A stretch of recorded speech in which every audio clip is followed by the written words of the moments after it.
এত রাতে আবার কে এলো?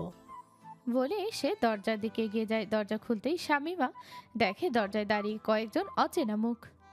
কে আপনারা? কাপা কণ্ঠে বলে শামীমা বেগম। ঘরের মধ্যে ঢুকেছেন কেন? কথা শেষ করতেই শামীমা বেগমের চুলের মুঠি ধরে টেনে ঘরের মধ্যে নিয়ে যেতে থাকে রওশন খান আর বলে, তোদের জম এসেছে। শামীমা বেগম বাঁচাও বাঁচাও করে চিৎকার করতে থাকে। তার এমন অসহায় চিৎকারে ছুটে আসে রিপন শেখ আর বলে, ওই, ওকে ছেড়ে দে হারামজাদা। বলে ছুটে যায় সেই স্ত্রীর দিকে। কিন্তু তার আগে রায়ন খানের সাঙ্গপাঙ্গরা তাকে জাপটে ধরে মেঝেতে ফেলে, দড়ি দিয়ে বেঁধে ফেলে। রায়ন খান তখন ধীর পায়ে এগিয়ে আসে, শামীমা বেগমের গালে একের পর এক চড় মারতে থাকে। চুপ কর হারামি মাইয়া, তোরা বুঝি ভাবছিস রায়ান খান কথার মানুষ? তারপর চোখে রক ফুলিয়ে সে ছুটে যায় রিপনের দিকে। সে এক ঘুষি বসায় ঠিক নাক বরাবর, রক্তে ভেসে যায় মুখ। তারপর বলে, তোরা বারণ করেছিলাম, আবারও করেছিলাম, জমি বিক্রি করবি না বলেছিলাম, আর তুই কি করছিস? অমান্য করেছিস রায়ান খানের। এবার বুঝবি রায়ান খানের কথা অমান্য করার শাস্তি কি হতে পারে। শামীমা বেগমের আর্তনাদ আর রিপন শেখের চিৎকার শুনে ঘরের ভেতর থেকে বেরিয়ে আসে রোজা। চোখে বিস্ময়, মুখে ভয়। সে তার আব্বুকে এই অবস্থায় দেখে চিৎকার করে ওঠে। রিপন শেখ মেয়ের চিৎকার শুনে ছটফট করে, রক্তমাখা মুখটা উঁচিয়ে কাঁদতে কাঁদতে বলে, পালাও মা, পালা, এরা জানোয়ার, পালাও রোজা মা। কিন্তু কথা শেষ হওয়ার আগেই রওশন এক ঝাঁপ দিয়ে রোজার হাত ধরে ফেলে। তার চোখে তখন খুনে আগুন।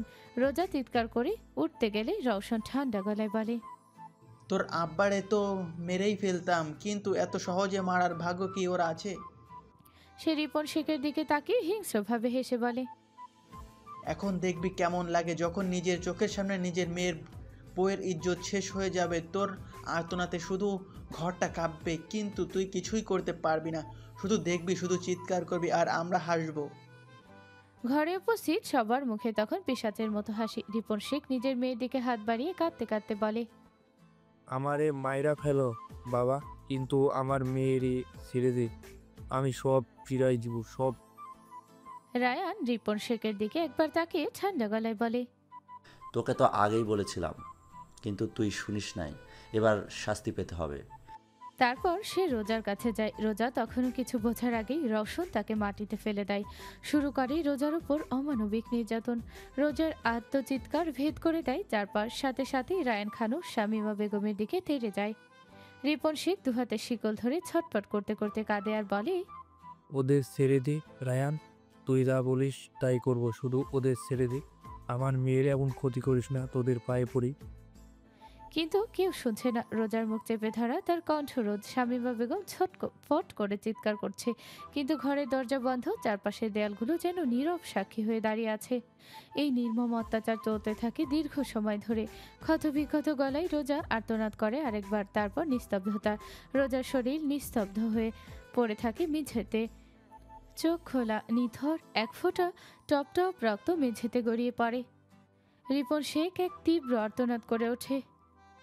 রিওজা মা, আমি কিছুই করতে পারলাম না মা, আমি এক ব্যর্থ বাবা। তোরা শেষ করে দিলি আমার সব কিছু। তিনি মাটিতে পড়ে কাঁদেন, বুক চাপড়ে বিলাপ করেন। শামীমা বেগমও নিস্তেজ হয়ে পড়ে আছেন পাশে। আর রায়ান খান আর রওশন দাঁড়িয়ে দাঁড়িয়ে হেসে যায়, যেন কিছুই হয়নি। রওশন এক ঝটকায় বন্দুকটা তুলে ধরে রিপন শেখের বুকে ঠেকিয়ে দেয়। ঠাস ঠাস ঠাস ঠাস ঠাস পরপর গুলি চালাতে থাকে। প্রতিটা গুলি তার বুক ফুঁড়ে বেরিয়ে যায়। রিপন শেখ ছটফট করে পড়ে যান মাটিতে। মুখ দিয়ে গড়িয়ে আসে রক্ত, চোখের কোণে ভাসে এক ফোঁটা পানি। আর তারপর সব নিস্তব্ধ হয়ে যায়। ঘরে পড়ে থাকে তাদের নিথর দেহ, তিনটা তিন দিকে। রোজার হাতটা ছুঁয়ে আছে তার মায়ের চুল, আর তাদের মাঝখানে একটা রক্তাক্ত ছায়া হয়ে পড়ে আছেন রিপন শেখ। চারপাশ নিস্তব্ধ। টেবিলের ওপর রাখা ছিল ভাঙা একটা পানির গ্লাস, ফ্লোরে ছড়িয়ে ছিটিয়ে থাকা শাড়ির আঁচল। ভাঙা দরজার কপাট তখনও দুলছে বাতাসে। আর রায়ান খান, রওশন ও তাদের মানুষগুলো ধীরে ধীরে বেরিয়ে যায় সেই বাড়ি থেকে। কেউ পেছনে ফিরে তাকায় না, কারো চোখে একটু অনুতাপ নেই। শুধু একজন বলে ওঠে নিচু গলায় বলে,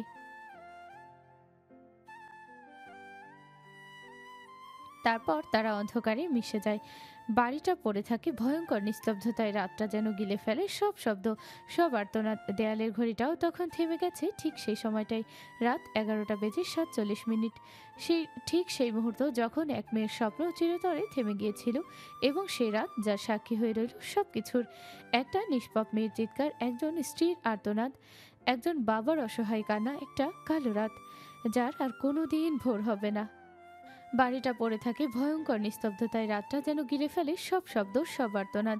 দেয়ালের ঘড়িটাও তখন থেমে গেছে ঠিক সেই সময়টাই। রাত 11:47। ঠিক সেই মুহূর্ত যখন এক মেয়ের স্বপ্ন চিরতরে থেমে গিয়েছিল, এবং সেই রাত সাক্ষী হয়ে রইল সবকিছুর। একটা নিষ্পাপ মেয়ের চিৎকার, একজন স্ত্রীর আর্তনাদ, একজন বাবার অসহায় কান্না, একটা কালো রাত যার আর কোনোদিন ভোর হবে না। আহনাফ মাত্রই তার বাগান বাড়ি গেট দিয়ে ঢুকেছে। গাড়ির দরজা খোলার আগেই বাড়ির ভেতরের গার্ডেন পেরিয়ে রায়হান এগিয়ে আসে তার দিকে। আহনাফ গাড়ি থেকে নেমে ঠান্ডা কণ্ঠে বলে, রায়হান, এক কাজ করো, রিপন শেখের বাড়িতে কয়েকজন গার্ড পাঠাও, ওদের সুরক্ষার প্রয়োজন। আর রায়ান খানের গতিবিধির ওপর নজর দাও, একটু খোঁজ নাও, আজকে অস্বাভাবিক কিছু ঘটতে পারে। রায়হান মাথা নেড়ে সম্মতি জানায়। ঠিক আছে ভাই, আমি ব্যবস্থা করছি। সিঁড়ি বেয়ে উপরে উঠে নিজের রুমে প্রবেশ করে, কোট ছুঁড়ে ফেলে বিছানায়, তারপর ওয়াশরুমে ঢুকে যায়। ফ্রেশ হয়ে বেরিয়ে আয়নার সামনে দাঁড়িয়ে নিজের চুলে হাত জ্বালায়, ঠোঁটের কোণে বাঁকা হাসি নিয়ে বলে, মিস ধানিলঙ্কাকে আর একটু জ্বালানো যাক। বলি সে ডায়াল করে ফেলে আয়রাতের নাম্বারে। স্ক্রিনে ভেসে ওঠে ধানি লঙ্কা। অন্যদিকে আয়রাত সবেমাত্র বিছানা ঠিক করে চোখটা বন্ধ করতে যাচ্ছিল। শরীর অসুস্থ থাকায় সারাদিনের ক্লান্তি যেন তাকে জেঁকে ধরেছে। ঠিক তখনই ফোনটা কাঁপতে থাকে। স্ক্রিনে ভেসে ওঠে মিস্টার শিকদার কলিং। এত রাতে এই লোকের কল দেখে আয়রাত চোখ গরম করে তাকায় স্ক্রিনের দিকে। তার মনে হচ্ছিল এখনই ফোনটা ছুঁড়ে ফেলে দিতে, কিন্তু তাও সে নিজেকে শান্ত করে কল রিসিভ করে বলে, বলেন কি দরকার? কণ্ঠে রাগ স্পষ্ট। ওপাশে আহনাফ কানে ফোন ধরে জানালার পাশে দাঁড়িয়েছিল। হালকা বাতাসে পর্দা উঠছে, আর সে আয়রাতের সেই রাগী কণ্ঠ শুনে আরো বেশি মজা পায়। সে বলে, এই তুমি কি রেগে গেলে মিস ধানিলঙ্কা? রাগলে কিন্তু তোমাকে সেই লাগে। আয়রাতের এই কথা শুনে আরো মেজাজ গরম হয়ে যায়। সে বিড়বিড় করে বলে, আপনার কি কোনো দরকারি কথা আছে? থাকলে বলেন, আর না থাকলে দয়া করে কলটা রাখেন। আর আপনার চোখে ঘুম নেই? ঘুম না না ঘুমিয়ে আপনি আমায় কেন জ্বালাচ্ছেন? আহনাফ হেসে বলে, আমার তো ঘুম আসছে, কিন্তু আমার তো মনে হলো তুমি মনে হয় আমার কথা ভাবছো, তাই কল দিলাম। আয়রাত দাঁতে দাঁত চেপে বলে, আপনি ফোন রাখেন, আমি ঘুমোবো। আহনাফ বলে, ঠিক আছে, একটা কথা বলেই রাখছি, শোনো, জলদি ঘুমাও, আমি কিন্তু রাতে স্বপ্নে আসবো। এই কথা শুনে আয়রা যেন রাগে ফেটে পড়ল। সে বলে, আপনি আমার স্বপ্নে তো দূরের কথা, দুঃস্বপ্নেও জায়গা পাবেন না। বলি বিন্দুমাত্র সময় নষ্ট না করে কল কেটে দেয়। তারপর আগে মোবাইলটা সাইলেন্ট করে ঘুমিয়ে পড়ে সে। অন্যদিকে ফোনের স্ক্রিনের দিকে তাকিয়ে হালকা হেসে আহনাফ ধীরে ধীরে বলে, তুমি শুধু অপেক্ষা করো, তারপর দেখবা দুঃস্বপ্নে না বাস্তবেই কিভাবে আমি হাজির হই। তারপর সে ঘুমাতে যায়। অন্যদিকে আহনাফের পাঠানো লোক জয়পুর পৌঁছাতে পৌঁছাতে প্রায় সকাল 7টা বাজে যায়। তারা বাড়ির সামনে গিয়ে তারা দেখে মানুষজনের হুড়োহুড়ি, কান্নার আওয়াজ, পুলিশ ভ্যান, একটা বিশৃঙ্খল ভিড়। তারা কিছু না ভেবে দ্রুত গাড়ি থেকে নেমে ভিড় ঠেলে সামনে এগিয়ে যায়। তারপর সাথে সাথে কল দেয় আহনাফকে, কিন্তু তখন আহনাফ গভীর ঘুমে আচ্ছন্ন। ফোনটা বারবার ভাইব্রেট করছিল, স্ক্রিনে নাম ভেসে উঠছিল, কিন্তু আহনাফ ঘুমিয়েছিল এতটাই গভীরে যে তার কিছু টের পায় না। আয়রাত সকালে ঘুম থেকে উঠে নামাজ শেষ করে মোবাইলটা হাতে নেয়। ফোনটা হাতে নিয়ে দেখতেই তার চোখ কপালে উঠে যায়। সে দ্রুত কল কেটে দেয় আহনাফকে। ফোনটা কাঁপতে থাকে। আহনাফ গভীর ঘুমে আচ্ছন্ন, কিন্তু কল থামে না। একবার কেটে যাওয়ার পর আবার রিং হতে থাকে। সে চোখ কষলে বিরক্তিতে ফোনটা তুলে নিয়ে কল রিসিভ করে গর্জেও বলে ওঠে, কোন বাচ্চারে সকাল সকাল কল দিস? ঘুমের মাঝে একটু শান্তিই পাই না সারা। তোরা সব এক একটা হারামির বাচ্চা, ঘুম ভাঙাইতে পারলে তৃপ্তি লাগে, তাই না? আয়রা দাঁতের দাঁত কিরমির করে বলতে থাকে, আপনার মতো বালের লোকের সাথে কথা বলার কোনো ইচ্ছে নেই আমার। আপনি ফোনটা একবার চেক করুন, জয়পুরের অবস্থা দেখেন। এক্ষুনি বের হতে হবে, এক্ষুনি। বলে কোনো উত্তর না শুনে সে কল কেটে দেয়। আহনাব তখনও বিছানায়, ঘুম চোখে, ফোনটা হাতে নেয়। স্ক্রিনে একগাদা মিসড কল আর একটা ভিডিও। সেকেন্ডের মধ্যে চোখে আগুন জ্বলে ওঠে। দাঁতে দাঁত চেপে উঠে বসে, তারপর জোরে চিৎকার করে। রায়হান, সব লোক পাঠাও, জায়গাটা ফাঁকা করে ফেলো আর গাড়ি বের করো। তারপর দাঁতে দাঁত চেপে গর্জে উঠে বলে ওঠে, আর রায়ান খান কুত্তার বাচ্চাটারে উঠায় নিয়ে আয় আমাদের পুরাতন গোডাউনে। অনেক উঠছে ওই শুয়োরটা। বলে নিজেই বেরিয়ে পড়ে জয়পুরের উদ্দেশ্যে। সকাল 10টা। আহনাফের গাড়িটা দাঁড়ায় রিপন শেখের বাড়ির সামনের গেটে। গাড়ি থেকে নামতেই একটা অদ্ভুত নিস্তব্ধতা তাকে ঘিরে ধরে, যেন পুরো বাতাসটা ভারী হয়ে গেছে। বাড়ির দরজা খোলা, আশেপাশে শুধু তার গার্ডরা দাঁড়িয়ে আছে। সে ভেতরে পা রাখে, তারপর দেখতে পায় তার চোখের সামনে পড়ে 3টা নিথর দেহ। ফ্লোরে ছড়িয়ে আছে গা ছমছমে রক্ত। বাড়িটা পুরো মৃত্যুপুরী হয়ে আছে। সে একবার ঘরের ভেতর চোখ ঘুরিয়ে তাকায়, তখন তার চোখ গিয়ে আটকে যায় আয়রাতের উপর। সে দেয়ালের পাশে দাঁড়িয়ে দুহাত বুকের সামনে জড়ো করে রেখেছে, চোখ লাল, ফ্যাকাশে মুখ হয়ে আছে। আহনাব ধীরে ধীরে ঘুরে তাকায় তার গার্ডদের দিকে, তারপর জিজ্ঞেস করে, কারা করছে এইসব? কিছু জানতে পেরেছো? গার্ডরা মাথা নিচু করে দাঁড়িয়ে, কেউ কিছু বলতে পারছে না। ঠিক তখনই আয়রাত সামনে এগিয়ে আসে, চোখ লাল, গলার স্বর হিমশীতল। সে বলে, কাল রিপন শেখ জমি বিক্রি করায় রিপন শেখ, তার স্ত্রী আর তার মেয়ে রোজা, ওদের উপর নির্মম অত্যাচার চালায় রায়ান খান, ওর ছেলে আর ওদের দলের লোকজন। আহনাব থেমে যায়, তার দৃষ্টি আয়রাতের চোখে আটকে থাকে। আয়রাত আবার বলে, রিপন শেখকে বেঁধে রেখে তার সামনেই তার ফুলের মতো ছোট্ট মেয়ে আর স্ত্রীকে। আয়রাতের গলা কেঁপে ওঠে, চোখ নামিয়ে ফেলে। পশুর মতো নির্মমভাবে অত্যাচার করেছে ওরা। এক মুহূর্ত নিস্তব্ধতা নেমে আসে ঘরে। আহনাব চোখ বন্ধ করে একটা দীর্ঘশ্বাস নেয়। আহনাব ধীরে ধীরে হাটে 3টা নিথর দেহ পড়ে আছে। সে হাঁটু গেড়ে বসে নিঃশব্দে কাপড়টা সরিয়ে দেয় রোজার মুখ থেকে। আহনাবের পুরো শরীর কাঁপে। ওর বয়স ঠিক মেহেরের মতো। একটা মুহূর্তে তার চোখ লাল হয়ে আসে, সে দাঁড়িয়ে যায়। সে চিৎকার দিয়ে বলে ওঠে, রায়হান, যেমনে পারস সবগুলো কুত্তার বাচ্চারে তুলে নিয়ে আয়। শুয়োরের বাচ্চারা, আজ তোদের শেষ দিন। আজ 1 টাকাও ছাড়বো না। আজ তোদের জ্যান্ত কবর দেবো আমি। আহনাবের এমন চিৎকারে ভয় পেয়ে যায় উপস্থিত সবাই। আহনাব গর্জে ওঠার পর এক ঝলকে তাকায় রক্তে ভেজা নিথর দেহগুলোর দিকে। মুহূর্তেই গলা ভারী হয়ে আসে। আহনাব গম্ভীর গলায় বলে, ওদের লাশগুলো দাফনের ব্যবস্থা করো সম্মানের সঙ্গে। তারা কোনো ভুল করেনি, শুধু শিকার হয়েছিল কিছু শুয়োরদের। রওশন কলেজ ক্যাম্পাসে দাঁড়িয়ে মেয়েদের র্যাক দিচ্ছিল। এটা নতুন, সে প্রতিদিন এমন করে আর সবাই মুখ বুজে সব সহ্য করে। তার পরনে সাদা শার্ট, পায়ে হালকা নীল জিন্স। তার এক হাত আধা জ্বলা একটা সিগারেট আর অন্য হাতে ফোন। চারপাশে ছেলেরা হাসাহাসি করছিল, কেউ সিগারেট নিচ্ছিল, আবার কেউ ভিডিও করছিল। হঠাৎ 5-6 জন কালো কোট পরা লোক হুড়মুড় করে ভিড় ঠেলে সামনে আসে। একজন হঠাৎ রোশনের কলার চেপে ধরে, আরেকজন তার মুখে রুমাল চেপে ধরে, সবার সামনে থেকে তুলে নিয়ে যেতে থাকে। ছেলেরা চিৎকার করে ওঠে। তারা বাধা দিতে গেলে তাদের মেরে ফেলে। রওশনকে নিয়ে যায় তারা।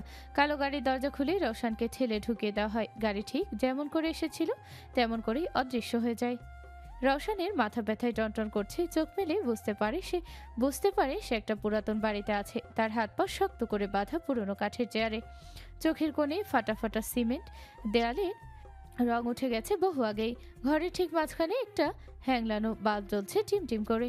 রওশন গলা ফাটিয়ে চিৎকার করে ওঠে, এই কে আছিস? খোল বলছি, খোল, ছাড় আমাকে, সাহস থাকলে সামনে আয়।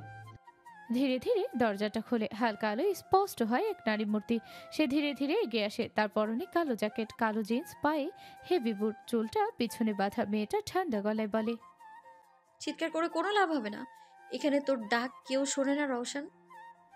রওশন এবার ভয় পেয়ে যায়। সে পাগলের মতো ছটফট করতে করতে বলে, কে কে তুমি? আমার সঙ্গে এসব কেন করছো? আমাকে কেন এখানে এনেছো? ঘরের কোণ থেকে মেয়েটি ধীরে ধীরে সামনে এগিয়ে আসে। ঠান্ডা গলায় বলে, আমি তোর আজরাইল, তোর জান কবজ করতে এসেছি। রওশন চিৎকার করে বলে ওঠে, প্লিজ ছেড়ে দাও, আমি কিছু করিনি। মেয়েটি মাথা একপাশে কাত করে ঠোঁটের কোণে হালকা তার ছেলের হাসি এনে বলে, ছেড়ে দিতে তো এনেছি রে বেয়াদব, একেবারে মুক্তি দিয়ে দেব আজীবনের মতো। রওশন চিৎকার করে বলে ওঠে, না না, আমি কিছু করিনি, প্লিজ আমাকে ছেড়ে দাও, আমি কিছুই জানি না।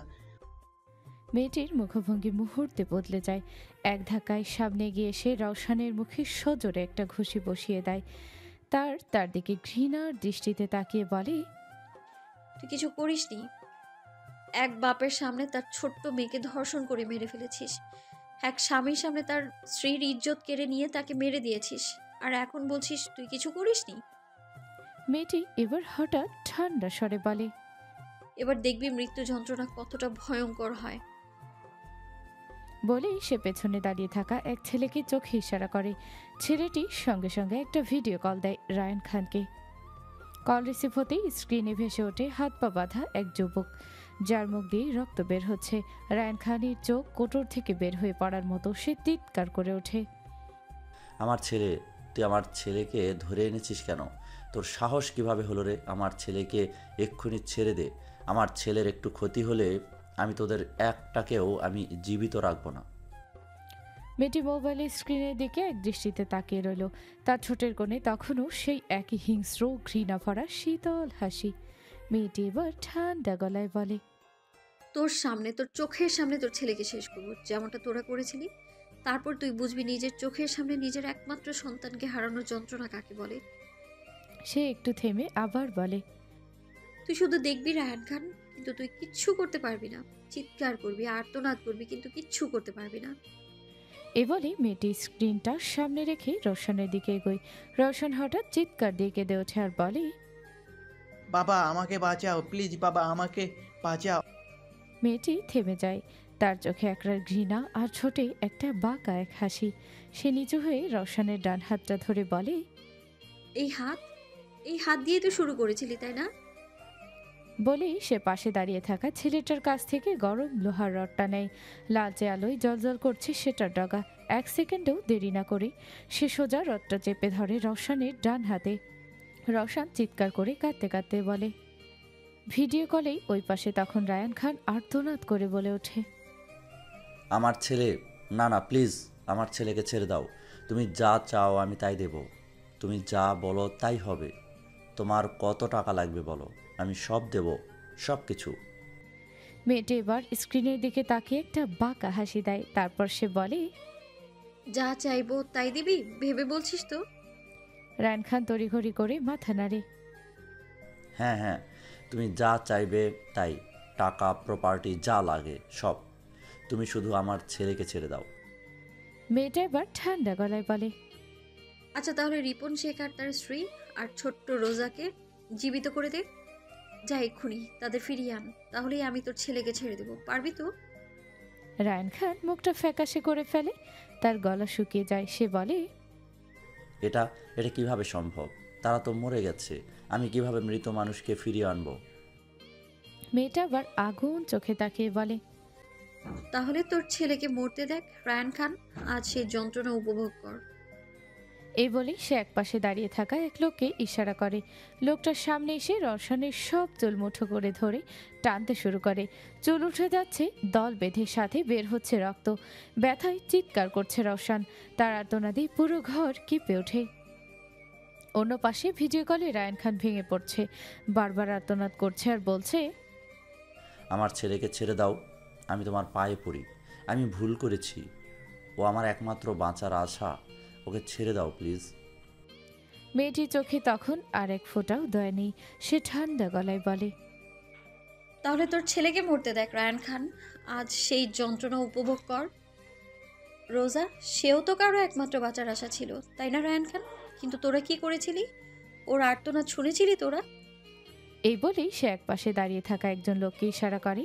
লোকটার সামনে গিয়ে এসে রওশনের গায়ে কারেন্ট শক লাগিয়ে দেয়। আ ঘরের ভেতর কেঁপে ওঠে আর্তনাদে। রওশন ছটপট করে ওঠে, গা দিয়ে ধোয়া উঠছে। স্ক্রিনের অপর পাশে রায়ান খান এবার ফেটে পড়ে। সে চিৎকার করে কাঁদতে কাঁদতে বলে, না প্লিজ, থামাও ওকে, আমার ছেলেকে মেরে ফেলো না। স্ক্রিনের ওদিকে মেয়েটি দাঁড়িয়ে ধীরে ধীরে বলে, ওর পুরুষাঙ্গ কেটে ফেলো। ধর্ষকের সবচেয়ে বড় শাস্তি এটাই হওয়া উচিত। ওকে দেখে যেন প্রত্যেকটা ধর্ষকের কলিজা কেঁপে ওঠে। এরপর যেন আর কোনো মেয়ের দিকে কেউ তাকানোর সাহসটাও না করে। তারপর মেয়েটি একটু সময় নষ্ট না করে কলটা ডিসকানেক্ট করে দেয়। স্ক্রিনটা কেটে যায়। রায়ান খান যেন বোবা হয়ে গেছে, ফোনের ডিসপ্লের দিকে হা করে তাকিয়ে আছে। তারপরেই চিৎকার করে ওঠে, না প্লিজ, আমার ছেলেকে মেরে ফেলো না, ওকে কিছু করো না।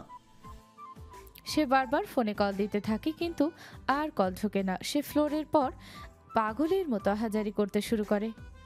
ঠিক তখনই হঠাৎ তার পেছনে চলে আসে কয়েকজন মানুষ। রায়ান খান ঘুরে তাকানোরও সুযোগ পায় না। একটা কালো কাপড় দিয়ে তার মুখ চেপে ধরা হয়। সে ছটফট করতে থাকে, ধস্তাধস্তি করতে থাকে ছাড়া পাওয়ার জন্য, কিন্তু তার আগেই তার হাত দুটো শক্ত করে বেঁধে ফেলা হয়। তাকে টেনে হিঁচড়ে নিয়ে যাওয়া হয় দরজার বাহিরে। একটা কালো গাড়ি ইতিমধ্যেই অপেক্ষা করছিল তাদের জন্য। রায়ান খান বাঁচার জন্য ছটফট করে, কিন্তু তার শরীর বাঁধা। তাকে গাড়িতে উঠিয়ে নেওয়া হয়। তারপর দরজা বন্ধ হয়। এরপর গাড়িটা ছুটে চলে যায় তার নিজের গন্তব্যের দিকে। অন্যদিকে রওশনের মুখ থুবড়ে পড়া শরীরটা অবচেতন হয়ে পড়ে আছে মেঝেতে। পায়ের মাঝেই রক্তের স্রোত বইছে। তার পুরুষাঙ্গ কেটে ফেলার পর মেয়েটি ধীরে ধীরে সামনে এগিয়ে আসে। তার চোখে একরাশ তীব্র ঘৃণা, ঠোঁটে হালকা বিদ্রুপের হাসি। সে সামনে রাখা একটা ভারী ড্রিল মেশিন হাতে তুলে নেয়। তারপর বলে, এবার তোর সবচেয়ে বড় পরিচয়টা চিরজীবনের জন্য দিয়ে দিই। বলেই সে হাঁটু গেড়ে বসে রওশনের বুকের উপর।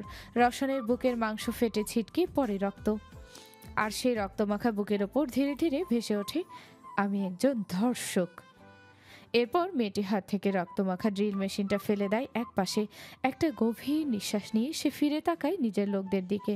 তারপর বলে, ওর লাশটা শহরের মাঝখানে ঝুলিয়ে দাও, সবাই দেখুক ধর্ষকের শাস্তি কতটা ভয়াবহ হতে পারে। এরপর মেয়েটি হাত থেকে রক্তমাখা ড্রিল মেশিনটা ফেলে দেয় একপাশে। একটা গভীর নিঃশ্বাস নিয়ে সে ফিরে তাকায় নিজের লোকদের দিকে। তারপর বলে, অন্যদিকে আহনাফ, রিপন শেখ ও তার পরিবারের দাফন কাজ শেষ করে গাড়িতে উঠে বসে। গাড়িটা সোজা চলে আসে তার সেই পুরনো পরিত্যক্ত গোডাউনের সামনে। 3 দিক উঁচু প্রাচীর, মাঝখানে একটা মরিচা ধরা লোহার গেট। গাড়ির শব্দ শুনে ভেতর থেকে একজন লোক দরজা খুলে দেয়। গোডাউনের ভেতর হালকা হলুদ আলো, চারপাশে নিস্তব্ধতা, কোনো শব্দ নেই। আহনাফ সামনে তাকিয়ে দেখে রায়ান খানকে লোহার রডের সাথে 2 হাত উঁচু করে বেঁধে রাখা হয়েছে। আহনাফ পেছন থেকে লোকদের হুকুম দেয়, ওর মুখের কাপড়টা খুলে দাও। একজন এগিয়ে গিয়ে কাপড়টা মুখ থেকে টেনে খুলে নেয়। রায়ান খান মুখ খোলার সাথে সাথে চিৎকার করে ওঠে, কারা তোরা? তোরা আমাকে ধরে এনেছিস কেন? আমাকে ছেড়ে দে, জানে বাঁচতে চাইলে ছেড়ে দে। তোরা জানিস না আমি কে? আহনাফ কোনো শব্দ করে না, শুধু ধীরে ধীরে এগিয়ে আসে। রায়ান খানের সামনে দাঁড়ায়, তীক্ষ্ণ চোখে তার দিকে তাকিয়ে থাকে কিছুক্ষণ। তার ছোটে একটুখানি বাঁকা হাসি খেলে যায়। তারপর সে গলা নিচু করে খুব ঠান্ডা স্বরে বলে, জানের ভয় তুই আমাকে দেখাচ্ছিস আহনাফ শিকদারকে? How funny joke. Ahnaf Sikdar নামটা উচ্চারিত হতেই যেন মুহূর্তেই রায়ান খানের রক্ত হিম হয়ে যায়। তীব্র ভয়ে তার চোখ ছানা বড়া হয়ে ওঠে, তার গলা শুকিয়ে কাঠ, তার দেহ যেন শক্ত হয়ে আসে আতঙ্কে। সে কাপা গলায় বলে উঠল, স্যার, আমার ভুল হয়ে গেছে, আমাকে মাফ করে দেন। আমি আর কখনো এমন করব না, প্লিজ। আহনাফ তার দিকে চোখ গেঁথে তাকিয়ে থাকে। তার চোখে এখন আর কোনো রাগ নয়, ছিল কেবল একরাশ তীব্র ঘৃণা। সে ধীরে ধীরে বলে, মাফ? আর তোকে?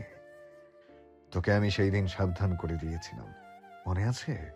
কিন্তু তুই তুই তো আমার কথা শুনিসনি, বরং কি করলি?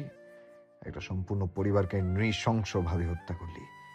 এর শাস্তি তো তোকে পেতেই হবে রায়ান খান, আর সেটা হবে এমন এক শাস্তি যেটা এই শহর মনে রাখবে আজীবন। রায়ান খান কাপা কণ্ঠে বলে ওঠে, স্যার, আমি শুধু আপনার নামই শুনেছি, কোনোদিন আপনাকে চোখে দেখিনি, তাই ভুলটা করে ফেলেছি স্যার। সে একটু থেমে আবার বলে, প্লিজ আমাকে ছেড়ে দিন। আমি প্রতিজ্ঞা করছি, আমি সব ছেড়ে দিয়ে অনেক দূরে চলে যাব। আহনাফ হালকা একটুখানি হেসে বলে, আমাকে কোনোদিন দেখিসনি তাই না? এখন দেখে নে, শেষ দেখা। মৃত্যুর আগে আমাকে দেখে তোর শেষ ইচ্ছাটা পূরণ হোক। সে আবার বলে, কারণ এরপর যখন তুই চোখ বন্ধ করবি আর খোলার সুযোগ পাবি না। তারপর হঠাৎ সে গম্ভীর গলায় গার্ডদের দিকে তাকিয়ে জিজ্ঞেস করে, ওর ছেলে রওশন কোথায়? একজন গার্ড একটু জড়সড় গলায় বলে ওঠে,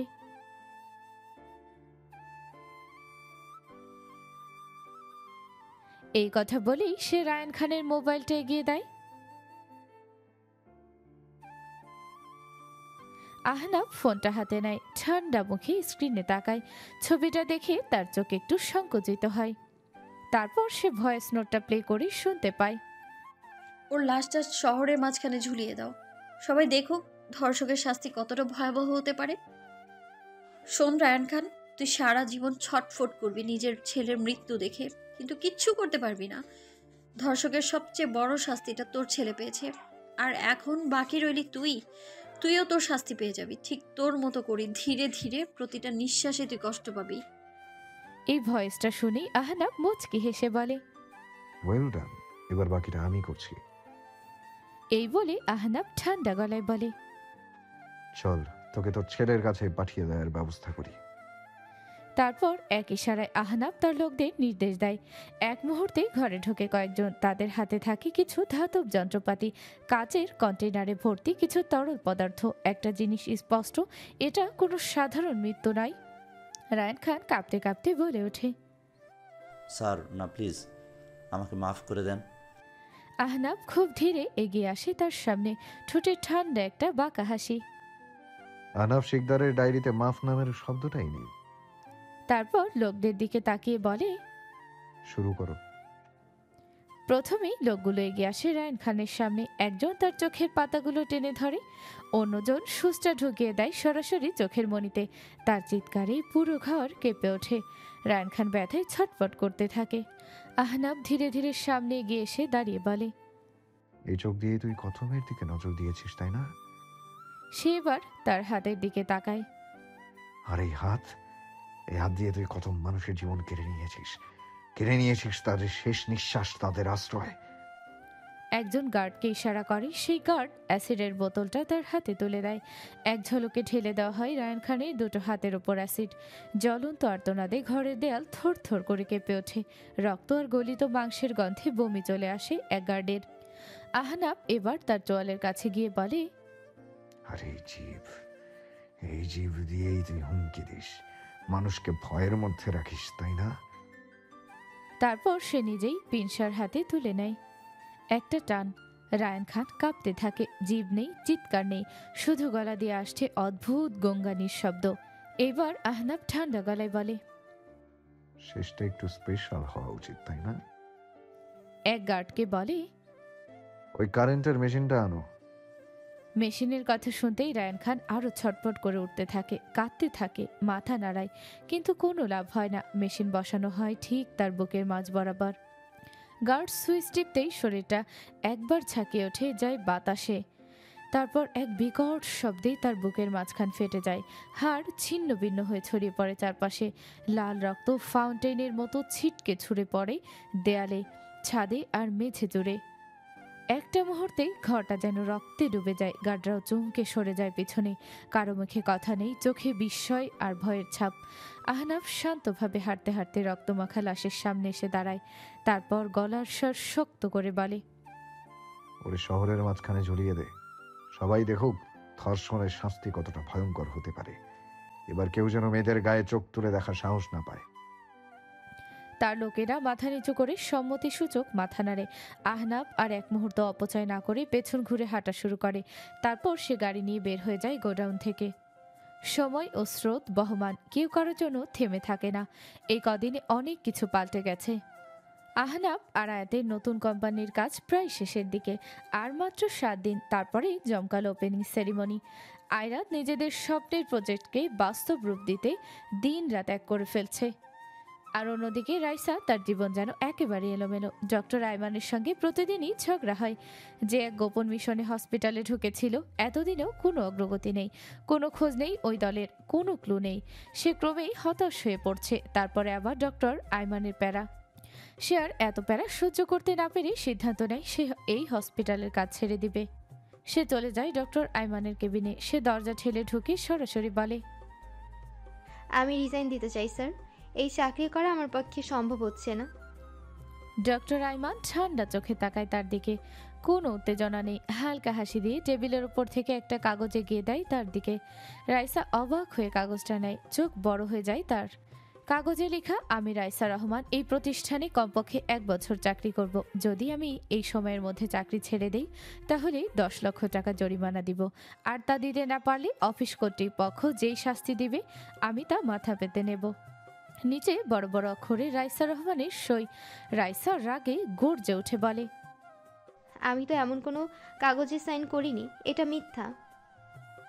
আইমান হালকা ভ্রুকুচকে বলে, কিন্তু এখানে তো তোমার সই স্পষ্ট। কি করেছে তাহলে?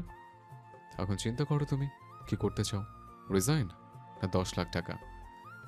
রাইসার আগে চোখ টকটক করে কাগজটা ছুঁড়ে ফেলে দেয়। তারপর রাগে কটমট করতে করতে বের হয় কেবিন থেকে। আইমান শুধু তাকিয়ে থাকে দরজার দিকে, তারপর নিঃশ্বাস ছেড়ে হালকা হেসে বলে, আহা রাইসা পাখি, তুমি ভাবলে কিভাবে আমি এত সহজে তোমাকে আমার কাছ থেকে দূরে যেতে দেব? তুমি এখানে এসছো নিজ ইচ্ছা, কিন্তু বের হবে আমি যখন চাইবো তখন। আইমান শুধু তাকিয়ে থাকে দরজার দিকে, তারপর নিঃশ্বাস ছেড়ে হালকা হেসে বলে, আহা রাইসা পাখি, তুমি ভাবলে কিভাবে আমি এত সহজে তোমাকে আমার কাছ থেকে দূরে যেতে দেব? তুমি এখানে এসছো নিজ ইচ্ছে, কিন্তু বের হবে যখন আমি চাইবো তখন। রাইসা কেবিনে ঢুকে দরজাটা বন্ধ করে, তারপর মোবাইলটা বের করে কল দেয় সৃজনের নাম্বারে।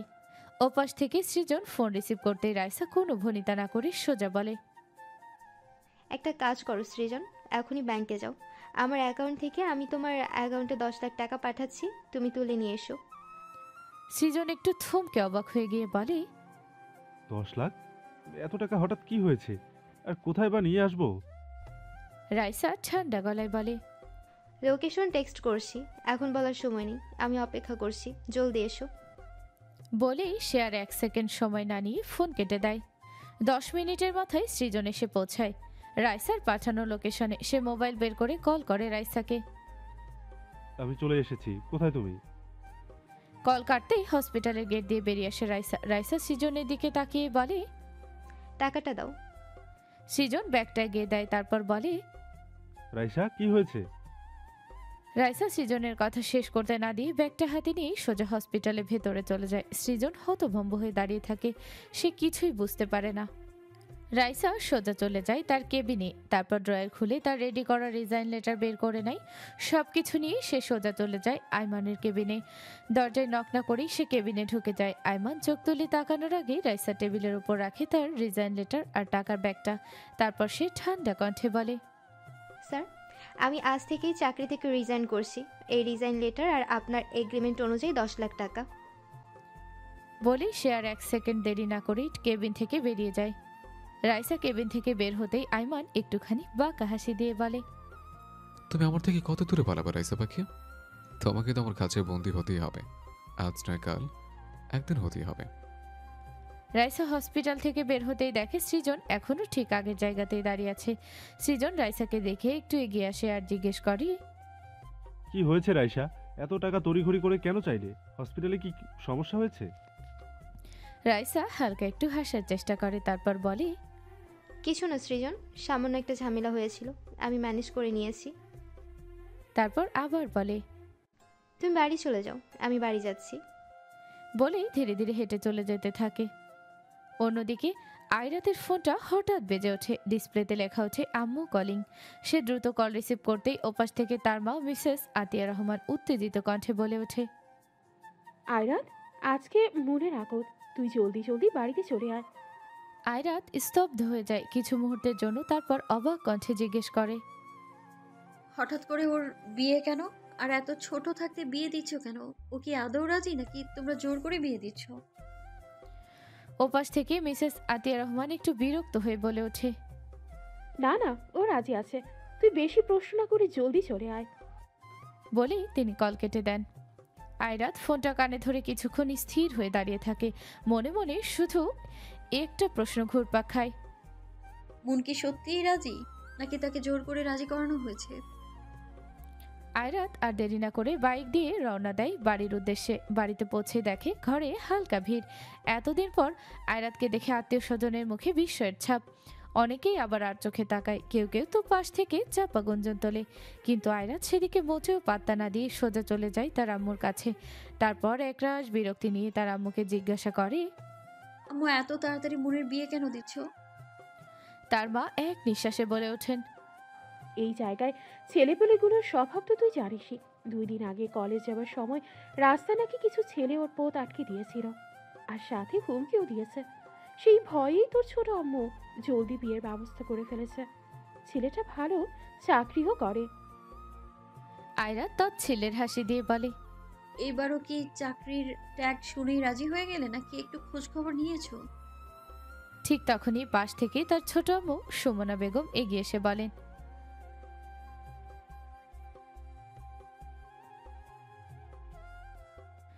আয়রাত আর কিছু না বলে শুধু জিজ্ঞাসা করে, মন কোথায়? আয়রাতের কথা শুনে সুমনা বেগম বলেন, আয়রাত কিছু না বলে চুপচাপ চলে যায় মুনের রুমের দিকে। অন্যদিকে রাইসা বাসার ফিরে ফ্রেশ হয়ে একটা শান্তির ঘুম দেয়। ঘুম থেকে উঠে দেখে তার ফোনে একটা মেসেজ এসেছে একটি অজানা নাম্বার থেকে। সে মেসেজটি দেখে রাইসা অবাক হয়ে যায়। মেসেজটিতে লেখা ছিল, রয়্যাল ব্লু প্লাস হোটেলে আজ রাতেই ড্রাগস পাচার করা হবে। রাইসা মেসেজটি দেখে অবাক হয়ে যায়। সে তৎক্ষণাৎ কল দেয় ওই নাম্বারে, কিন্তু কল দিয়ে দেখে নাম্বারটা বন্ধ। সে কয়েকটা সোর্সের সাথে দ্রুত যোগাযোগ করে, তারপর খোঁজ নিয়ে নিশ্চিত হয় যে সত্যি আজ রাতে হোটেলটায় একটা বড়সড় পার্টি হচ্ছে, অনেক লোকজন থাকবে, মিডিয়া আসবে। তাই সে আর দেরি না করেই ওয়ার্ড্রোব থেকে একটা ওয়েস্টার্ন ড্রেস বের করে, তারপর নর্মাল পার্টি গেস্টের মতোই নিজেকে সাজিয়ে রওনা দেয় পার্টির উদ্দেশ্যে।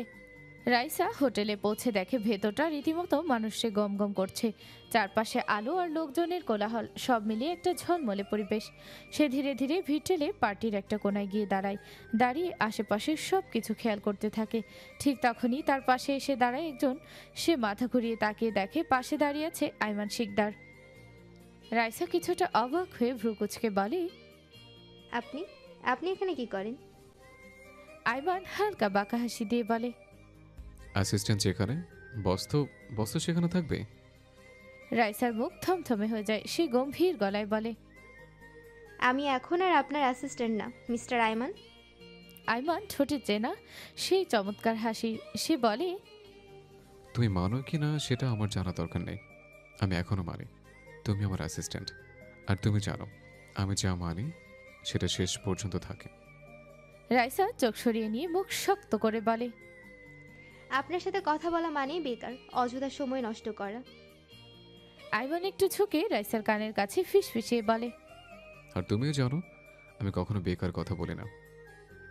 রাইসা আর একটাও কথা না বলে আইমানের পাশ কাটিয়ে সামনে এগিয়ে যায়, কিন্তু হঠাৎই ধাক্কা খায় এক ওয়েটারের সঙ্গে। ট্রেটা কেঁপে ওঠে, গ্লাস ভর্তি জুস সরাসরি গিয়ে পড়ে রাইসার জামার ওপর। ওয়েটারটা আতঙ্কিত মুখে বলে ওঠে,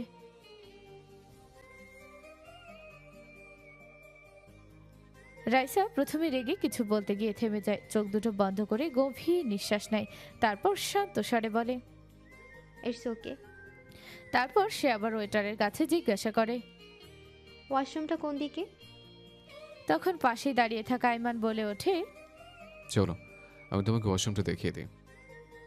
রাইসা আর কিছু না বলে মাথা নিচু করে আইমানের পেছনে পেছনে হাঁটতে থাকে। আইমান তাকে নিয়ে যায় দোতলায় একটা রুমের সামনে, তারপর দরজা খুলে ভিতরে ঢুকে বলে, ওয়াশরুমটা এই পাশে, যাও আমি এখানে আছি।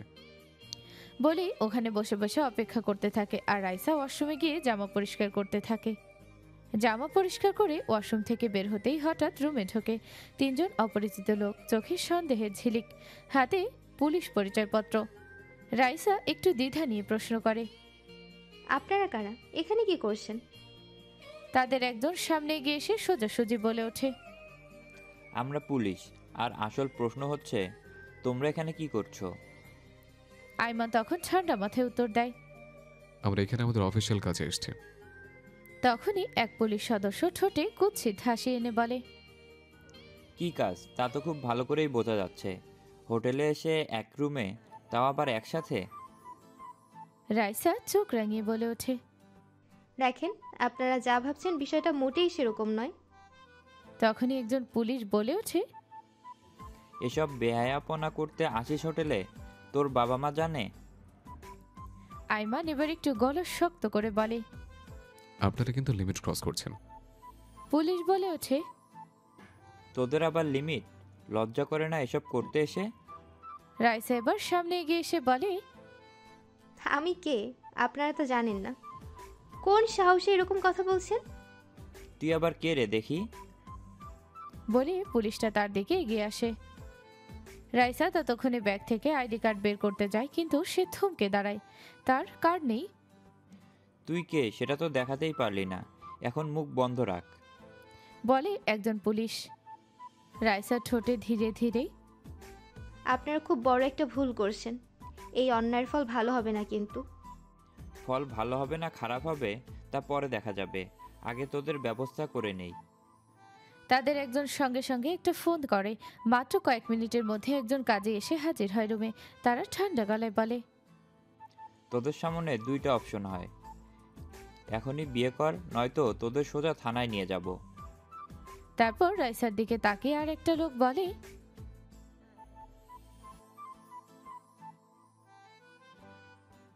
সে আবার বলে।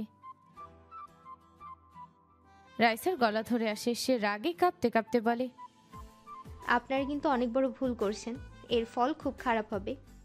পুলিশটা হেসে বলে, ফল কেমন হবে সেটা পরে দেখা যাবে, আগে তোদের বিয়ে দিয়ে নেই। তারপর আইমান আর রাইসার বিয়েটা সেখানেই রেজিস্ট্রি করানো হয়। সই করতে গিয়ে রাইসা কলম হাতে নিয়ে স্থির হয়ে বসে থাকে। তখন এক পুলিশ চিৎকার করে ওঠে, আর কত সময় নিবি? আমাদের তো তোদের প্রেম কাহিনী দেখার সময় নাই। রাইসা ধীরে ধীরে চোখ তুলে তাকায়। মনে হচ্ছে সে চোখ দিয়ে তাকে ভৎস করে দিবে। পুলিশটা বলে, ওইভাবে না তাকিয়ে সই কর। তারপর সে চোখ সরিয়ে নিয়ে সই করে দেয়। সবাই নীরব। বিয়ের পর পুলিশগুলো সবাই ধীরে ধীরে রুম থেকে বেরিয়ে যায়, আর রাইসা হতবাক হয়ে বসে থাকে। আর আইমানের মুখে ফুটে ওঠে একটু বাঁকা হাসি। সে নিজেকে গম্ভীর করে বলে, চলো নিচে চলো, এখানে থাকা মানে আরেক বিপদ। রাইসা আইমানের সঙ্গে চুপচাপ নিচে চলে আসে। আইমান গাড়ির দরজার কাছে গিয়ে বলে, ওঠো। রাইসা গলাটা শক্ত করে বলে, আমি এই বিয়ে মানি না, আর আপনাকে স্বামী হিসেবেও মানি না। আইমান ভ্রু কুচকে বলে, হ্যাঁ, তুমি বললেই হলো। দীর্ঘ 34 বছর পর একটা বিয়ে করলাম, তো নিজের ভার্জিনিটিকে সবকিছু ত্যাগ করে। আর এখন তুমি বলছো এই বিয়ে আমি মানি না? বালের কথা কো তুমি? আইমান আবারও রাইসার চোখের দিকে তাকিয়ে শক্ত কণ্ঠে বলে, তুমি মানো আর না মানো, কিন্তু আজ থেকে তুমি ডাক্তার আয়মানের অর্ধাঙ্গিনী। কথা শেষ করেই বিন্দুমাত্র সময় নষ্ট না করে সে রাইসাকে কোলে তুলে নিয়ে সোজা গাড়িতে বসিয়ে দিল। রাইসা প্রাণপণে তার কাছ থেকে ছাড়া পাওয়ার জন্য ছটফট করছে, নামার চেষ্টা করছে, কিন্তু আইমানের শক্ত হাতের বাঁধনের সাথে সে কিছুতেই পেরে উঠতে পারছে না। গাড়ির কাছে পৌঁছে সে সরাসরি রাইসাকে সিটে বসিয়ে দেয়। রাইসা ছটফট করে বেরিয়ে আসতে চাইলে আইমান মুহূর্তের মধ্যে নিজেও উঠে বসে দরজা লক করে দেয়। তারপরে দৃঢ় ভঙ্গিতে রাইসার সিট বেল্ট লাগিয়ে দেয়। এরপর এক নিঃশ্বাসে রাইসার সিট বেল্ট বেঁধে সামনের দিকে তাকিয়ে ঠান্ডা গলায় বলল, এবার শান্তভাবে বসো। রাইসা আইমানের দিকে কটমট করে তাকিয়ে গর্জে বলে ওঠে, আপনি আমাকে জোর করে তুলে এনেছেন, আবার শান্ত হতে বলছেন? বাহ, আমাকে ছেড়ে দিন ডক্টর আইমান, না হলে ফলাফল ভালো হবে না কিন্তু। আইমান ঠোঁটের কোণে এক দুষ্টু হাসি এনে বলে, তোমার মতো একটা বউ জুটেছে আমার কপালে, এর থেকে খারাপ আর কি হতে পারে বলো তো? রাইসা আইমানের দিকে চোখ রাঙিয়ে বলে, আমি কি আপনাকে বিয়ে করতে বলেছিলাম? করেছেন কেন? এখন আবার জোর করে নিয়ে যাচ্ছেন। আমি আপনাকে স্বামী হিসেবে মানি না। আইমান হঠাৎ তার দিকে ঝুঁকে নিচু গলায় শান্ত স্বরে বলে, বেশি কথা বলো না, নাহলে কিন্তু এখানে বিয়ের পরের কাজ শেষ করে ফেলবো। রাইসা ভ্রুকুচকে তাকিয়ে বলে, বিয়ের পরে আবার কোন কাজ? আইমান ঠোঁটের কোণে এক দুষ্টু হাসি টেনে ফিসফিস করে বলে, বাসর মিস রাইসা। উফ, সরি মিসেস ডাক্তার আয়মান, তুমি চাইলে কিন্তু এখানে শুরু করে দেবা। রাইসা এবার আইমানের দিকে এমনভাবে কটমট করে তাকালো যেন সে আইমানকে ছিন্ন ভিন্ন করে ফেলবে। আইমান আবার হাসলো, তারপর ঠান্ডা গলায় বলে, ওইভাবে তাকিয়ে কোনো লাভ নেই। তুমি শুধু একবার বলো, তুমি বললে আমি এখানে ফরজ কাজ সেরে নিতে পারি, আমার কোনো সমস্যা নেই। আইমানের মুখে এমন কথা শোনার পর রাইসা আর কিছু বলে না, চুপচাপ শুধু জানালা দিয়ে বাহিরে তাকিয়ে রইল আর মনে মনে আইমানকে গালি দিতে লাগলো। আর আইমান একবার রাইসার দিকে তাকিয়ে চুপচাপ মুচকি হাসি দিয়ে গাড়ি চালিয়ে যেতে থাকলো। প্রায় 1 ঘন্টা পর গাড়ি এসে থামলো শিকদার ভিলার সামনে। আইমান গাড়ি থেকে বের হয়ে রাইসাকে বলে, নামো। রাইসা ভ্রুকুচকে জিজ্ঞেস করলো, আমাকে কোথায় নিয়ে এসেছেন? আইমান সোজা জবাব দিল, তোমার শ্বশুর বাড়ি, নাও গাড়ি থেকে। রাইসা ঠোঁট কামড়ে তীক্ষ্ণ দৃষ্টিতে তাকিয়ে রইল। আমি আমার বাড়ি যাব, যেখানে আমি আপনাকে স্বামী হিসেবে মানি না সেখানে শ্বশুরবাড়ি তো বিলাসিতা। আইমান ঠান্ডা দৃষ্টিতে তাকিয়ে রইল রাইসার দিকে, তারপর বুঝে গেল এই মেয়েকে কথাই বোঝানো যাবে না। পরের মুহূর্তে বিন্দুমাত্র দ্বিধা না করে সে রাইসাকে কোলে তুলে নিল আর ধীরে ধীরে বাড়ির ভেতরে প্রবেশ করলো। আইমান বাড়ির গেট দিয়ে ভেতরে ঢুকতেই সবার চোখ বিস্ময়ে বড় হয়ে গেল। কারো কারো ঠোঁটে আবার চাপা হাসি। একজন তো দৌড়ে ভিতরে গিয়ে খবর দিল।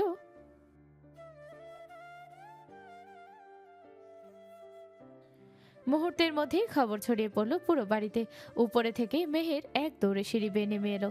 নিচে এসে সে অবাক হয়ে দেখল আইমান কোলে একটা মেয়ে আইমানের কাছ থেকে ছাড়া পাওয়ার জন্য প্রাণপণে ছটফট করছে নামার জন্য। রাইসা রাগে আর লজ্জায় দাঁত কটমট করে আইমানকে বলে, আমাকে নামিয়ে দিন। ঠিক তখনই মেহেজাবিন শিকদার সামনে এসে দাঁড়ায় তাদের সামনে। তীক্ষ্ণ দৃষ্টিতে আইমানের দিকে তাকিয়ে গম্ভীর কণ্ঠে জিজ্ঞেস করেন, আইমান, কে এই মেয়ে আর তোমার কোলে কেন? আইমান মুখে এক তিলতে দুষ্টু হাসি। সে রাইসার দিকে তাকিয়ে চোখ টিপ দেয়, তারপর মায়ের দিকে ঘুরে শান্ত স্বরে বলে, আম্মু, ও তোমার বৌমা রাইসা রহমান। আইমানের মুখে এমন কথা শুনে মেহের অবাক হয়ে চিৎকার করে উঠে বলে, ভাইয়া, তুমি সত্যি বলছো? রাইসার মুখ লাল হয়ে উঠল লজ্জায়। সবার সামনে এভাবে কোলে থাকায় তার মনে হচ্ছে লজ্জায় মাটিতে মিশে যেতে। সে বারবার কোল থেকে নামার চেষ্টা করছে, কিন্তু আইমানের শক্ত বাহুবন্ধন থেকে মুক্তি পাওয়া তার পক্ষে অসম্ভব। ঠিক তখনই আরাফাত শিকদার গম্ভীর কণ্ঠে বললেন, তোমার যদি বিয়ে করার ইচ্ছে হয়েছিল আমাদেরকে বলতে, আমরা তো নিজের হাতে বিয়ে দিতাম। এভাবে গোপনে বিয়ে করার কি দরকার ছিল? আইমান হালকা হাসি দিয়ে উত্তর দিল, আব্বু, তোমাকে বললে তো কমপক্ষে 1 মাস সময় নিতে সব আয়োজনের জন্য, কিন্তু আমি আর বউ ছাড়া থাকতে পারছিলাম না। বোনটা শুধু বউ বউ করছে, কোলবালিশ দিয়ে আর বউয়ের অভাব পূরণ হচ্ছিল না, তাই সোজা বিয়ে করে একেবারে নিয়ে এলাম। ছেলের মুখে এমন কথা শুনে আরাফাত শিকদার কয়েক সেকেন্ড চুপ করে থাকলেন। তার মুখে কোনো শব্দই আসছে না। অন্যদিকে মেহের ভাইয়ের কথা শুনে চুপচাপ হাসি চেপে রাখার চেষ্টা করছিল, কিন্তু ঠোঁটের কোণে আনন্দের দুষ্টুমি লুকানো যাচ্ছিল না। আইমান চারপাশের সবার দিকে তাকিয়ে ঠান্ডা গলায় বলল, আমি এখন টায়ার্ড, ফ্রেশ হয়ে এসে তোমাদের সব প্রশ্নের উত্তর দেব। কথা শেষ করে সে বিন্দুমাত্র দ্বিধা না করে রাইসাকে শক্ত করে কোলে নিয়ে সোজা নিজের রুমের দিকে পা বাড়ালো। আইমান ঘরে ঢুকেই রাইসাকে কোল থেকে নামিয়ে আলতো করে বিছানায় বসিয়ে দিল। রাইসা তৎক্ষণাৎ উঠে দাঁড়িয়ে আইমানের সামনে সে রাগে উঁচু গলা করে বলে, লজ্জা নেই আপনার? সবার সামনে কোলে করে নিয়ে এলেন। আইমান এগিয়ে এসে রাইসার কোমর জড়িয়ে ধরে দুষ্টু কণ্ঠে বলে, ছেলেদের তো লজ্জা থাকতে নেই, বউ আর লজ্জা তো নারীর ভূষণ। তবে তুমি কোনো চিন্তা করো না, তোমার সব লজ্জা আমি ভেঙে দেব, কেমন? আইমানের এমন কথা শুনে রাইসার গা লাল হয়ে উঠল, কান গরম হয়ে গেল। সে আইমানের বাঁধন থেকে মুক্ত হয়ে দূরে সরে যেতে চাইল, কিন্তু আইমান তার কোমর আরো শক্ত করে চেপে ধরে বলে, দূরে যাওয়ার চেষ্টা করো না বউ, তোমাকে আমি কোনোদিন দূরে যেতে দেব না। সারা জীবনই আইমান শিকদারের কাছেই থাকতে হবে, আমার বন্দি পাখি হয়ে। কথা শেষ করে আইমান আলতো করে রাইসার কপালে ঠোঁট ছুঁয়ে দিল, তারপর বলে, বিয়ের পর আমার কাছ থেকে পাওয়া তোমার প্রথম আদর। রাইসা লজ্জায় মুখ নামিয়ে নিল, গাল যেন আরো লাল হয়ে উঠল। আইমান তখন তার কানে ফিস ফিস করে বলল, এত লজ্জা পেও না বউ, পরে যদি আমি কন্ট্রোল হারাই তখন কিন্তু দোষ আমার নয়। রাইসা এই কথা হঠাৎ ধাক্কা দিয়ে আইমানকে দূরে সরিয়ে দিল। আইমান শুধু মুচকি হেসে কিছু না বলে সোজা ওয়াশরুমের দিকে চলে গেল। পেছনে রাইসা দাঁড়িয়ে রইল, বুক ধরপড় করতে লাগলো কোনো অজানা অনুভূতিতে। আইমান দাঁড়িয়ে আছে মুনের রুমের দরজার সামনে। দরজায় নক করার জন্য হাত তুলতেই সে খেয়াল করে দরজাটা হালকা খোলা। সে ধীরে নিঃশব্দে ভেতরে প্রবেশ করলো। রুমের ভেতরে জানালার পাশ ঘেঁষে বসে আছে মুন। তার দৃষ্টি আটকে আছে ওই দূরের আকাশে। আয়রাত নরম গলায় ডাক দেয়, মুন। মুন হঠাৎ সেই চেনা কণ্ঠ শুনে সে চমকে উঠে। সে প্রথমে ভেবেছে হয়তো এটি তার কল্পনা মাত্র, কিন্তু আবারও সে পরিচিত কণ্ঠ ডাক ভেসে আসে, মুন। সে এবার ধীরে ধীরে পেছনে তাকালো আর তাকে দেখে দরজায় দাঁড়িয়েছে আয়রাত। চোখের পলকে 3 বছর আগে সব মুহূর্তে যেন ফিরে এলো। আয়রাতকে দেখে কোনো কথা না বলে মুন হঠাৎ এক দৌড়ে গিয়ে আয়রাতকে শক্ত করে জড়িয়ে ধরে। আয়রাতও নিঃশব্দে আগলে নেয় মুনকে। দীর্ঘ 3 বছর পর হারানো বোনকে ফিরে পেয়ে মুন কান্নায় ভেঙে পড়ল। যে বোন ছিল তার কাছে সব কিছু, নিজের রক্তের বোনের থেকেও কোনো অংশে কম নয়। আজ হঠাৎ করে তাকে ফিরে পেয়ে সে যেন আরও বেশি আবেগ আপ্লুত হয়ে গেল। মনের কান্নায় বুক কেঁপে উঠছে, হেঁচকি পর্যন্ত উঠে গেল। আয়রাত নরম গলায় ধমকের সুর মিশিয়ে বলে, কান্না কেন করছিস? এবার চুপ কর। মন কাঁদো কাঁদো গলায় আয়রাতকে জড়িয়ে ধরে বলে, আপাই, তুমি আবার আমাদের ছেড়ে চলে যাবে না তো? আয়রাত মনের মাথায় হাত বুলিয়ে বলে, না, কিন্তু তুই যদি এখন কান্না না থামাস তাহলে আমি এক্ষুনি চলে যাব। আপাইয়ের মুখে এমন হুমকি শুনে মন তাড়াতাড়ি কান্না চেপে ফেলে, শুধু ভেজা চোখে তাকিয়ে রইল তার দিকে। আয়রাত মায়াভরা কণ্ঠে বলে, যা, হাতে মুখে পানি দিয়ে আয়, আমি এখানেই আছি। মন একবার তার বোনের দিকে তাকালো, তারপর ধীরে ধীরে চলে গেল ফ্রেশ হতে। সে এখনো বিশ্বাস করতে পারছে না যে 3 বছরের অপেক্ষার পর সত্যি সে তার আপাইকে সে ফিরে পেয়েছে। মন ফ্রেশ হয়ে ওয়াশরুম থেকে বের হলো। আয়রাত তার দিকে তাকিয়ে দেখলো এই 3 বছরের ব্যবধানে তাকে যেন পাল্টে দিয়েছে। সে এখন আর আগের মতো সেই ছোট মন আর নেই, সে এখন একজন পরিপূর্ণ এক নারীতে পরিণত হয়েছে। আয়রাত চোখের ইশারায় তার পাশে ডাকলো। মন আস্তে আস্তে এগিয়ে এসে তার পাশে বসতেই আয়রাত সোজা তার চোখের দিকে তাকিয়ে প্রশ্ন করে, তুই কি সত্যি এই বিয়েতে রাজি, নাকি কেউ তোকে জোর করেছে? মন কিছু না বলেই সে চুপ করে শুধু মাথা নিচু করে রইল। তার নীরবতা দেখে আয়রাত আবার বলে, আমি কি তাহলে ধরে নেব তোকে জোর করা হচ্ছে এই বিয়ের জন্য? মন নিচু গলায় ধীরে ধীরে বলে, আমি আম্মু আব্বুর সিদ্ধান্তে রাজি, তারা যা বলবে তাই করব আপু। আয়রাত তার দিকে তাকিয়ে বলে, যা বলেছিস ভেবে বলছিস তো? মন শুধু মাথা নাড়ে। আয়রাত আর কিছু না বলে চুপচাপ রুম থেকে বের হয়ে যায়। আয়রাত ফ্রেশ হয়ে রুম থেকে বের হতেই থমকে দাঁড়ালো। রুমের ভেতরে সবাই গোল হয়ে বসে আছে। সে ভ্রুকুচকে কিছু বলার আগে হঠাৎ সবাই একসাথে বলে ওঠে, আপাই, মেহেদি দিয়ে দাও। আয়রাত এক মুহূর্ত অবাক হয়ে চারদিকে তাকায়, তারপর বলে, আমি মেহেদি আর্টিস্টকে কল দিচ্ছি, তারা এসে হাতে মেহেদি দিয়ে যাবে। কিন্তু কেউ কিছু শুনতে চায় না। তারা নাছরবান্দার মতো সবাই একসাথে উঠে এসে তাকে টেনে বসিয়ে দিল মেহেদির সামনে। আয়রাত বিরক্ত হলেও শেষমেশ হাল ছেড়ে দেয়, তারপর বলে, আচ্ছা। সে প্রথম মেহেদি দেওয়া শুরু করলো মনের হাত দিয়ে। তারপর একে একে সবাইকে মেহেদি দিতে লাগলো। সবার হাতে মেহেদি দিতে দিতে তার বিকেল হয়ে গেল। সে রুম থেকে বের হতেই দেখে বাসায় অনেক মেহমান। এত বছর পর তাকে দেখে সবাই অবাক হয়ে তাকিয়ে রইল। কিন্তু আয়রাত সেদিকে পাত্তা না দিয়ে সোজা চলে গেল রান্নাঘরে। সেখানে গিয়ে নিজের হাতে 1 কাপ ব্ল্যাক কফি বানালো। তারপর সোজা নিয়ে চলে আসলো নিজের রুমে। বেলকনিতে দাঁড়িয়ে ধোঁয়াটা কফির কাপে চুমুক দিতে দিতে সে হারিয়ে গেল অতীতের পুরানো স্মৃতিতে। মনের ভেতর জমে থাকা পুরনো ক্ষতগুলো আবারও যেন টাটকা হয়ে উঠল।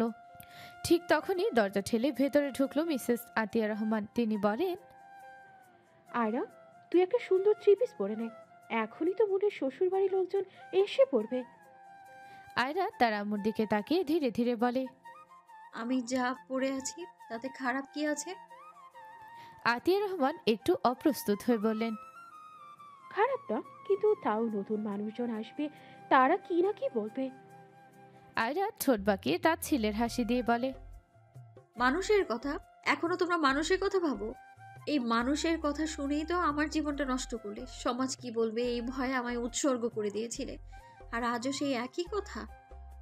তার কণ্ঠ কেঁপে ওঠে। সে আবার বলে, শুনে রাখো আম্মু, আমি আমার টাকায় চলি, মানুষের কথায় তাই আমার কিচ্ছু যায় আসে না। আতিয়া রহমান স্তব্ধ হয়ে গেলেন। মেয়ের এমন কথাই তিনি যেন উত্তর খুঁজে পেলেন না। এক মুহূর্ত চুপচাপ দাঁড়িয়ে থেকে সে নিঃশব্দে ঘর থেকে বেরিয়ে গেলেন।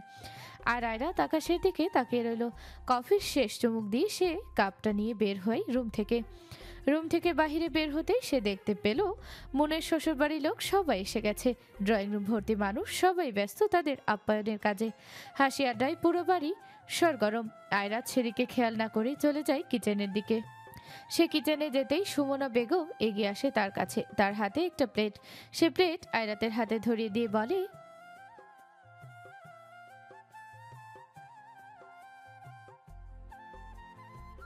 আয়রাত কিছুক্ষণ নির্বিকার দাঁড়িয়ে রইল। চারপাশের কোলাহল, সবার ব্যস্ততা দেখে সবকিছু যেন তার কাছে হঠাৎ ভারী হয়ে উঠল।